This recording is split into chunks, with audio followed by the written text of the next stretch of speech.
Tried to think of a opening bit for this. I've got nothing. Let's just jump into it. Raya and the Last Dragon. There will be spoilers eventually, but I'll give you a heads up before I get there. So this is the latest Disney animated film. It is out in theaters and also on Disney Plus, which was how I watched it, because I'm not going into a theater. I'm sure as heck not bringing my kid into one, which also brings up the fact that, yes, I didn't watch this earlier, closer to when it came out, because I waited to watch it with my kid. And she liked it a lot. It's actually thanks to her that I've now seen it twice in the last 2 days. So actually twice in less than a 24-hour period. And actually watching it again, it was better the second time. Not that it wasn't good the first time. It was good the first time, but I was able to get more on its wavelength with exactly what it was doing the second time around. The first viewing, I got a little bit hung up on some admittedly superficial resemblances to Moana, and sort of doing a comparison that I don't think was entirely fair, although there's some elements that I'm still like, and again, that's a bit more spoilery. But this is, well, first of all, it's Disney animation, so it is gorgeous. This is a stunningly beautiful film. And the voice work is terrific. All the actors are really great. I think Awkwafina probably takes the cake as the dragon Sisu, but Kelly Marie Tran is great as Raya. And everybody in it is just really, really good. And the world is very well done. I'm not in a position to speak to how good a job they did sort of taking a lot of Southeast Asian cultural signifiers, motifs, and elements and sort of laying them out the way that they did. I know there was some criticism at early trailers because it looked like they had just grabbed a whole bunch of stuff from a ton of different cultures and slammed it together as if it was all one thing. That, at least as someone who's not from any of those cultures, but at least from what I could see, that does not appear to be the case, because this does take place in a land that has been divided into 5 nations, effectively, with each one drawing its influences from a more specific culture of Southeast Asia. And it's only sort of when you pull back and look at it collectively that it looks like a mashup. But you look at the specific things and it gets a little bit more specific. But then again, it's also not a one-to-one because it is a fantasy world still. It's not meant to be Earth. It's not a specific point in history. But it does seem like a lot more care was put into not just pretending like this is some kind of monoculture when that's obviously not the case. So again, perspective of a white person who's not from that culture seemed to be that they handled it pretty well. But again, accuracy and exactly how respectful it was, I can't speak to that. But it wasn't the jumble that I know some people were worried about. The plot is, the basic plot is fairly standard fantasy quest narrative. Collect, it's actually kind of an RPG. Assemble your party, collect the pieces of a thing, save the world. And there are a number of villains. There's the threat and then there's the villains, which are actually not the same thing. Because there's a sort of mystical threat called the Droon, which look very cool, but they're like a force of nature. So they function as a hazard, but not really as a villain because they're not organized. They don't have a central intelligence. Nobody is leading them. So we also have the conflict between the human characters to give us something closer to a traditional villain, though that would be putting it a little more cut and dry than this actually presents. And I am going to recommend it. My kid, again, absolutely loved it. And she loves dragons. She adores dragons. Although, oddly, the dragon was not her favorite. Her favorite was the big fur bug named Tuk Tuk, who is, I think, one of the only non-Asian voice casts because doesn't actually speak, just makes grunting noises, and it's Alan Tudyk, which is Disney Animation's good luck charm at present. So I think we're okay to let that one slide. but there's a lot of visual inventiveness, and I don't know how much things like the fantasy. I mean, obviously the dragons come from a certain amount of folklore and culture and mythology. I don't know about the other creatures. Again, I don't know enough about the culture, but it was a lot of fun to spend time in this world, and the characters bounce off each other really well. It's actually quite funny, for quite a long stretch of it. The dragon especially is quite comedic, although not so much that it annoyed me, because I remember when I first saw a trailer, the reaction video is still up on this channel, where I saw the dragon crack a joke. I was like, oh no. And I was kind of just disappointed at that. But Awkwafina really is... I haven't seen or heard, because I've heard voice work from her and I've seen performances from her. I haven't seen a bad performance from her. She really does characters that on paper would and should grate like hell on me, but they don't. I really, really do enjoy her. So she is able to balance that really well. There's a good sense of stakes and drama. There's a good core message to it, good themes, which again I want to save a little bit more for spoilers. But I'm going to recommend it if you are able to see it, or if the extra $30 to see it on Disney Plus now isn't worth it, it's going to be on the service come June, just as part of the standard package. So if you're willing to wait, it's either worth the price or worth the wait. Either way, it's worth something. So, we are going to get into spoilers now so I can talk some of the specifics about sort of where I misjudged it originally and then my really taking to it a lot more on the second viewing. So, where I misjudged it, spoilers, where I misjudged it initially, as I said, was some sort of superficial resemblances to Moana, being things like there's this sort of vague darkness corrupting and taking over the world, have to team up with a mythical sidekick in order to acquire a glowing object that will help defer the badness away. The sort of the personal journey thing. But then I thought, well, part of why Moana worked so well is because it really did zero in just on Maui and Moana, really dig into their characters and their relationship. Whereas here, each of the 4 nations that Raya travels to, she basically picks up a new party member, at least one. And that gives us a very interesting ensemble cast, but that also means that nobody really gets as much depth. And initially I was prepared to mark that as a fault to the film. It's not. Again, like I said, the comparisons to Moana are actually very superficial. And its focus thematically is actually quite different, because the core theme of this is that of cooperation and trust. And that theme actually runs really deep on this. It's funny, I'm getting more into spoilers now. I really hope you aren't sticking around if you want to avoid them.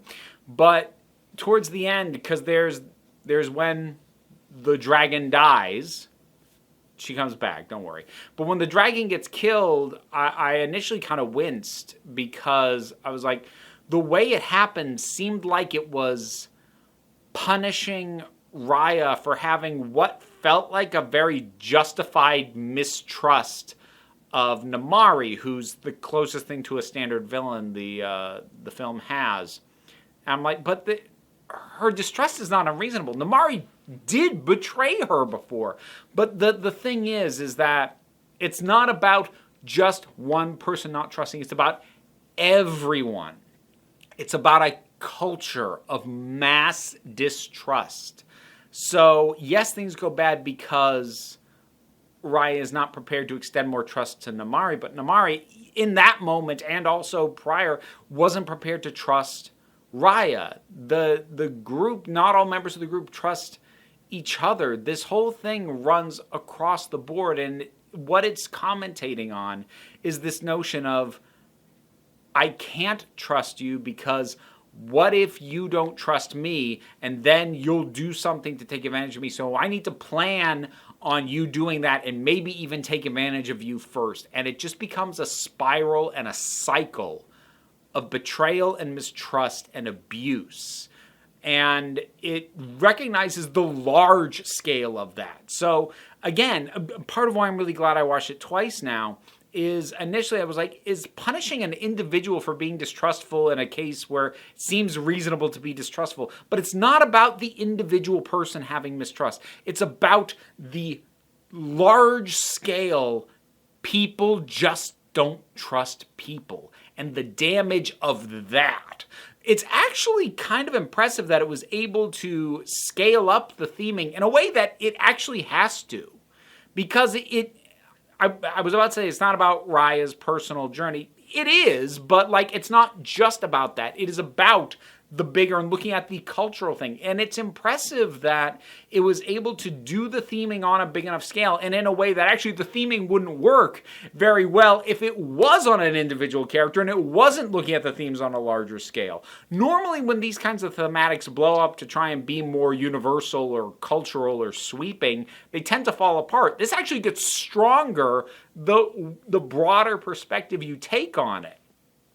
And it extends in a lot of ways. Then I had found myself first time watching. So when the Droon hit people, they don't kill them, strictly speaking. They turn them to stone. And when the people turn to stone, most of them don't freeze in a position where they were in when the Droon came into contact with them.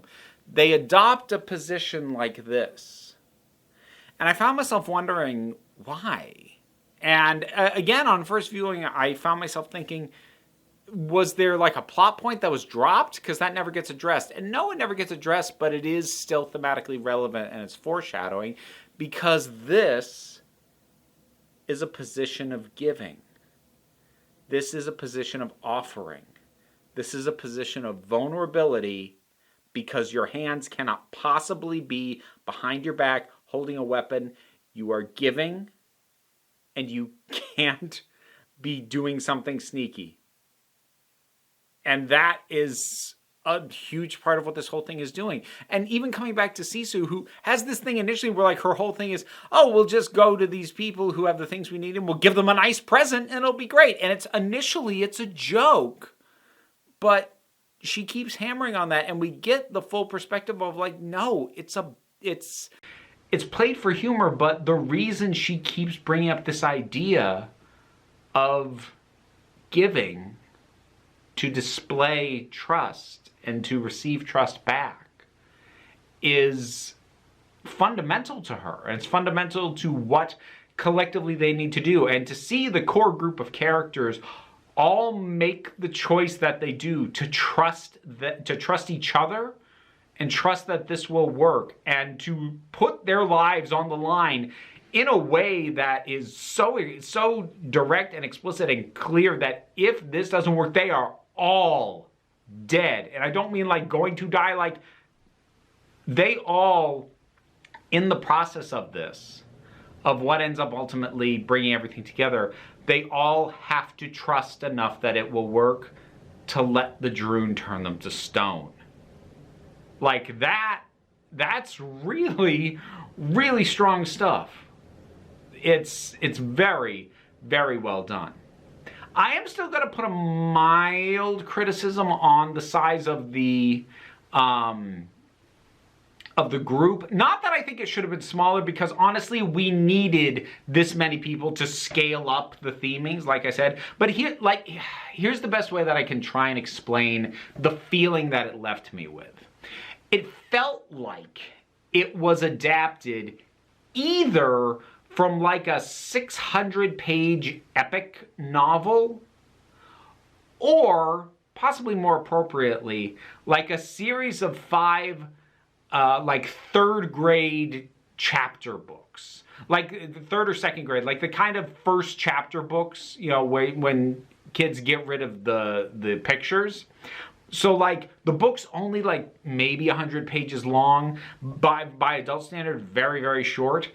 So what it feels like is like Raya, up until Raya gets Sisu, that would be the first book. And then the next book would be meeting Boone and all of that, and then going to Talon and picking up the Noi and her little crew, and then going to Spine and picking up Tong, and then so like it's or if it was like I don't know if what I'm saying makes any sense, or if it was like a massive for adults thing, 600 pages, and like the first 100 would be this, the first 100 would be that. So what it feels like is something that had more room to breathe for each segment got condensed into about a 2-hour movie. It's not 2 hours, I forget how long it is, but gets condensed into a movie so that things feel like they're going just a little bit faster than would be ideal, and we're getting a little less time with the characters than would be ideal. And it's not that the characters don't work, it's just that I wish there was more time to spend in each location with each character to just have them feel like more than just the new party member.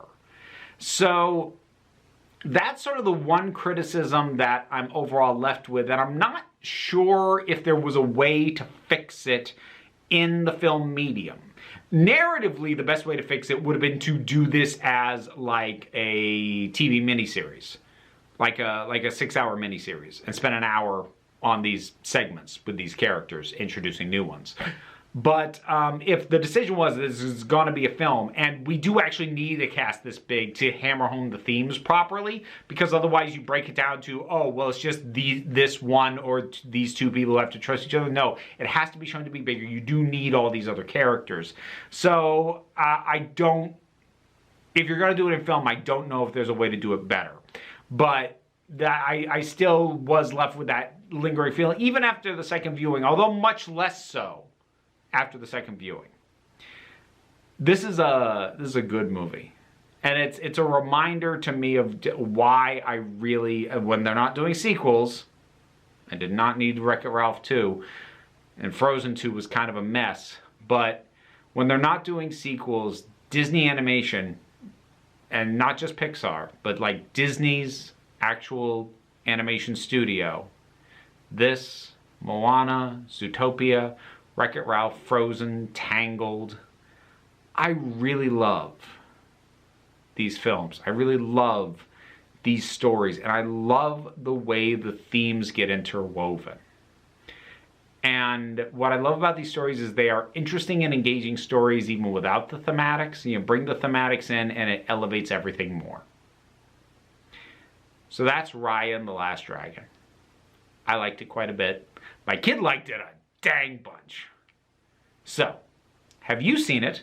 What did you think about it? Whatever your thoughts are, drop something down in the comments. Let's talk about it. I got a Patreon. It's my birthday this month, so that would be very nice. I've also got links to wish lists down below as well if you want to go that road. I also have opened up channel memberships over on the Council of Geeks. If you want to jump over there, that's an option as well. But you don't have to do any of it. I mean, the basics, the like, share, subscribes, they all help, but you don't even have to do that, because we take a relaxed attitude around here, so you can come on back next time you need a break.